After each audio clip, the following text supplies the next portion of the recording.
어떻게 현직 총경이 이런 정부 정책을 얘기 들어보세요. 그리고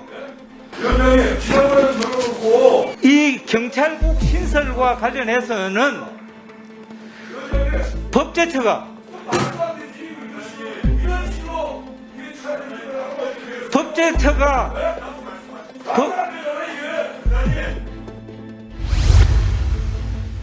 위원장이 좀 신문을 하겠습니다. 먼저 본 위원장은 오늘 그 정인의 공직자로서의 자세, 여러 가지 품위에 상당히 문제가 있다.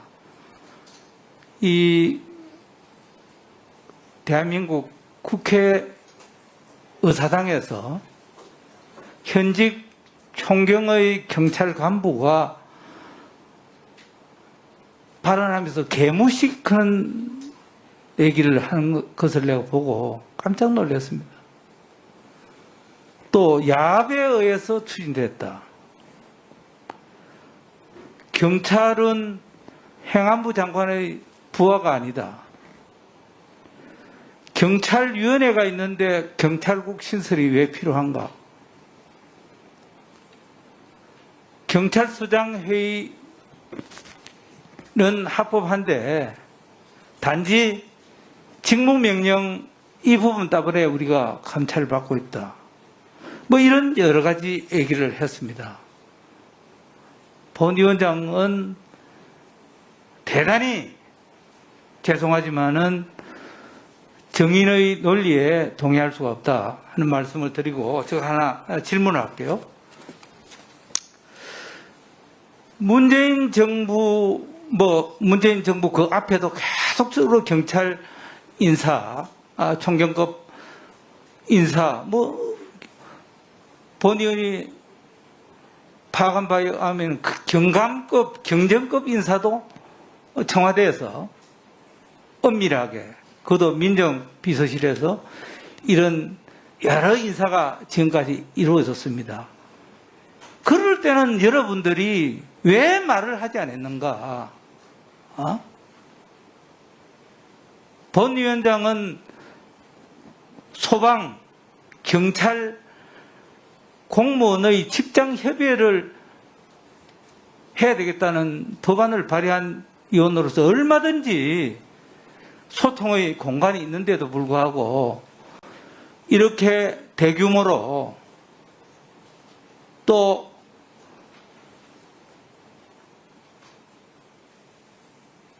각 지역의 치안 책임자들이 특정한 지역에 모여서 또 이런 성명서 형태로 발표하고 하는 것은 나는 최소한도로 제복 입은 군인과 경찰은 그런 모습은 우리 국민들이 바라지 않는다고 생각합니다. 그래서 이 부분에 대해서 좀 말씀드리고요. 또 하나 제가 얘기하고 싶은 것은 경찰국 신설이 여러 가지 불법적이다 이런 말씀을 하시면서 입법 예고 기간을 통상적으로는 40일에서 4일로 단축시킨 이 부분을 굉장히 왜곡해서 얘기를 하더라고요. 이 부분은 분명히 행정절차법 제41조 제1항 및 법제 업무 운영 규정 제14조에서 행정기관의 장은 상위 법령의 단순한 집행 또는 국민의 권리 의무와 관련이 없는 경우에는 입법 예고를 단축할 수 있도록 한 이 규정을 준용한 것으로 아는데 이런 부분도 본인의 주관적인 생각을 갖고 전부 다 이렇게 얘기를 하는데 이 부분도 내가 좀 답변을 좀 묻고 싶고요. 이번 이 경찰국 신설은 정부 조직부 제7조에 따른 경찰청 지휘 및 총경 이상 임용 제청권, 국가경찰리 안건 부여권, 자치경찰 지원 등 경찰 지원 기능을 수행하는 그야말로 검수완박 이후에 비대해진 경찰 조직을 최소한도로 민주적인 통제 뭐 하면 또 여러분들이 그하겠지만은 최소한으로 국회라고 하는 부분에 어떻게 보면은 국민의 대의기관인 국회도 여러분들의 여러 활동을 감독할 수 있는 이런 장치를 마련하는 최소한의 장치로 보는데 어떻게 현직 총경이 이런 정부 정책을 얘기 들어보세요. 그리고 이 경찰국 신설과 관련해서는 법제처가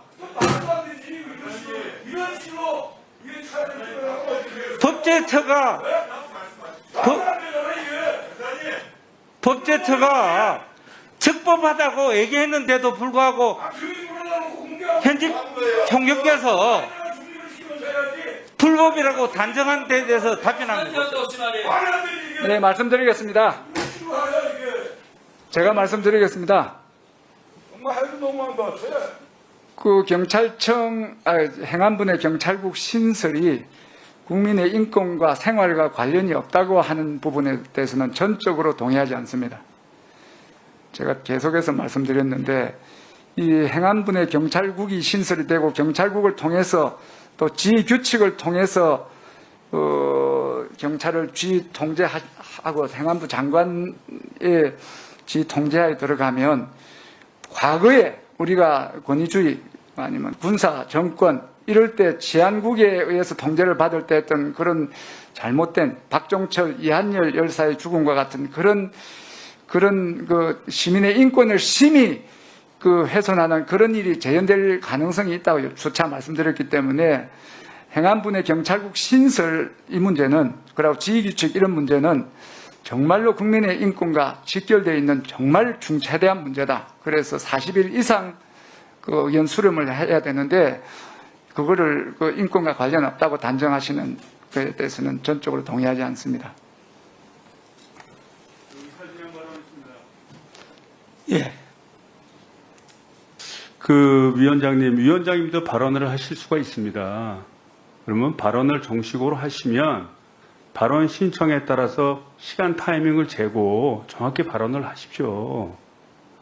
그렇게 위원장님이 실제 사회 보는 것과 본인의 의사 발언이 섞어서 나오면 우리 위원장님이 객관적이고 공정하게 좀 사회를 본다 이렇게 인식하지 않을 거 아닙니까?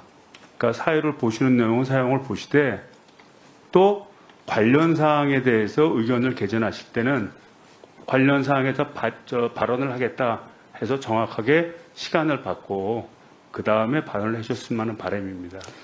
네. 존경하는 이승만 의원님 의사진행 발언에 대해서 제가 답변하겠습니다. 분명히 위원장도 회의 주제도 할 수 있지만 발언할 수 있습니다. 두 번째로 주질이 제가 7분 사용하지 않았습니다. 오늘 이 부분도 제가 5번 이상 서지를 안 했습니다. 하기 때문에 위원장이라고 해서 추가적인 시간을 그리고 지금까지 민주당 출신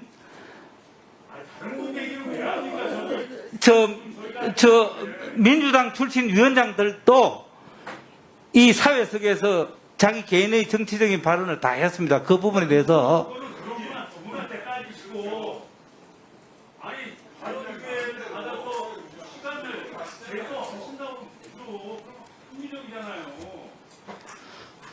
제가 오늘 김경호 먼저 제가 아까 좀 언성을 높인 부분에 대해서는 우리 위원장님께 죄송한데요. 이 상임위의 위원장은 정당에 소속돼 있지만 회의를 주재하고 하는 것은 중립적으로 하는 게 맞습니다. 그리고 이 회의를 할 때 주재할 때의 발언과 우리 위원장님의 의사까지 섞여서 나오면 엄청나게 중하게 국민들은 받아들일 수밖에 없어요. 그런 걸 같이 이렇게 해서 한쪽에 편파적으로 말씀을 하시면 그건 공정성에 위배된다. 전 그렇게 말씀을 드리고요. 또 하나, 아까 증인에 대해서 계속 그 말하는 걸 막고, 앞서서는 김순호 국장에 대해서는 좀 더 얘기해라. 의원이 질문도 안 했는데도 계속 얘기해라. 이거는 누가 보더라도 아주 편파적입니다, 위원장님. 이런 식으로 사회를 보시면 저희 입장에서는 그냥 넘어갈 수가 없다. 이런 말씀을 분명히 올립니다. 일단 제가 김기용 간사님 말씀에 답변을 드리겠습니다. 제가 오늘 편파적으로 한 적이 없고요. 다시 제가 분명히 말씀드리지만은 장관이나 경찰청장이나 아까 김순호 국장도 의원이 질문할 때 허락받지 않고 답변한 데 대해서 주의를 줬고, 또 의원님들이 전부 다 질문하고 답변 시간을 가지 못할 때 내가 답변 기회를 드린 것이고, 오늘 전혀 제가 편파적으로 한 적이 없다는 말씀을 드립니다. 이만희 간사님, 발언하십시오. 예, 우리 여러 의원님들이 위원장님의 그 회의 진행과 관련하셔서 말씀들을 하시는데, 정말 편파적이라는 그런 말씀들은 정말 지나치시다고 저는 생각을 합니다. 그리고 위원장께서도 위원장 겸해서 위원으로서 당연히 발언할 수 있다는 것은 여기 계신 위원님들도 인정을 하신 부분들이고요. 조금 전에 하신 말씀의 시간도 봐도 사실은 그렇게 긴 시간은 아니었습니다. 그리고 우리 위원들이 위원장님의 어떤 의사 진행 내용들을 충분히 존중을 하고, 또 필요한 경우에는 우리가 정회라든지 아니면 다른 휴식 시간에도 말씀할 수 있는 기회들이 많이 있다고 저는 생각을 합니다. 너무 이렇게 정쟁 형식으로 이렇게 흐르는 부분들은 좀 지양했으면 좋겠다는 그런 생각입니다. 예, 알겠습니다. 존경하는 조원희 의원님. 예. 자, 그러면, 예.